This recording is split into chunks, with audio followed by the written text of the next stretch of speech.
4 दिवस आमचं कपाट बंदच होतं. हाय हॅलो नमस्कार, पायलच्या मिनी ब्लॉगमध्ये सगळ्यांचं स्वागत आहे. आज बाळाचे डोळे चेकअप करायचं होतं, त्याच्यामुळे ना आम्ही सकाळी लवकर उठून हॉस्पिटलमध्ये गेलो होतो. आणि हॉस्पिटलमध्ये ना खूप जास्त उशीर लागला मला, कारण की खूप गर्दी होती आणि ऊन पण एवढं होतं ना की आम्ही दोघं पण वैतागलो होतो. मग कसं बसं आम्ही घरी आलो पटकन. आणि आल्यानंतर पिल्लूला मस्त आंघोळ घातली, तिच्या आजीने मस्त तिला शेक दिला. आणि आता तुम्हाला सांगते नक्कीच झालं काय होतं कपाटाचा विषय. तर ना 4 दिवसापूर्वी आहे ना आमचं कपाटात आहे ना कपाटाची चावी लावली आणि असं चुकून आहे ना खूप जास्त जोरात फिरवलं गेलं. त्याच्यामुळे ना ती चावी अशी गरकन फिरली आणि लॉकच बिघडून गेलं.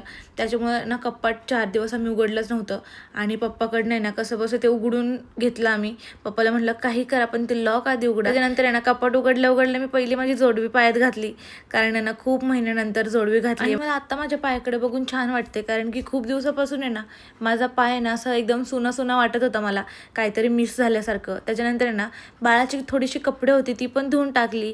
तर असं माझा आजचा दिवस गेला. व्लॉग कसा वाटला कमेंट करून नक्की सांगा. बाय.